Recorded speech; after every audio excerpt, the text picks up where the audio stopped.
Hello दोस्तों, आपको एक सवाल दिया है टाइम एंड स्पीड का। कहता है आपसे रविंद्र रोज सुबह 8 बजे घर से निकलता है और 9:30 बजे कार्यालय पहुंचता है।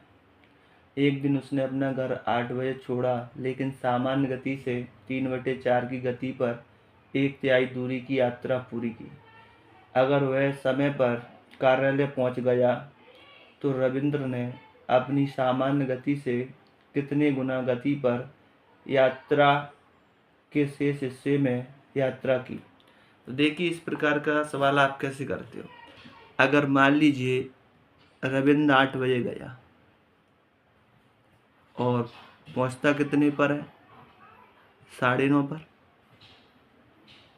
तो उसको सफ़र में कितना समय लगा, 1.5 घंटे। ठीक है, 1.5 घंटे। वो बोलता है कि उसने 1/3 दूरी सामान्य चाल पर।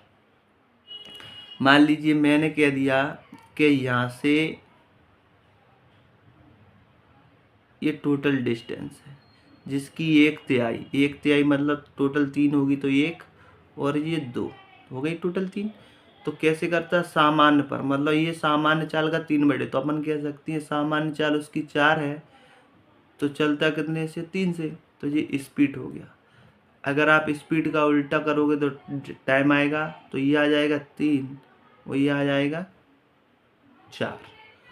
तो मेरे को क्या अभी डिस्टेंस निकालना, तो आप कह सकते हो डिस्टेंस बराबर होता है स्पीड इनटू टाइम, तो ये हो जाएगा 4×3=12।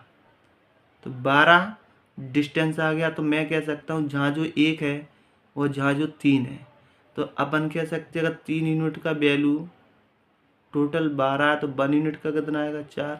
तो आप कह सकते हो जो 1 जो है वो हो जाएगा 4 किलोमीटर, क्योंकि 1 का वैल्यू 4 आ जाए, और जो 2 है उसका हो जाएगा 8 किलोमीटर। तो ये डिस्टेंस निकल जाएगी। अब ये क्या कहता है कि सामान्य चाल का, तो चाल भी आपको निकालना पड़ेगी, स्पीड। तो मैं कह सकता हूँ कि स्पीड जो इसकी सामान्य मतलब रोज वाली, तो ये डिस्टेंस कितना है, 12, और इस रोज में समय कितना लेता है, 1.5 घंटे। तो आप लिख सकते हो 1.5 घंटे, मतलब 3 का भाग दिया 4 बार और 4 दूनी 8। तो इसकी जो चाल आ गई ना, सामान्य चाल, वो 8 किलोमीटर पर घंटे है। तो ये जो पहली बार जब ये तय करता है तो 3/4 से करता है। तो अगर अपन 8 का 3/4 निकालेंगे तो 6 किलोमीटर पर घंटे निकलेगा, और 6 किलोमीटर पर घंटे से अगर ये 4 किलोमीटर तय करेगा तो इसको समय लगेगा 40 मिनट। कितना लगेगा?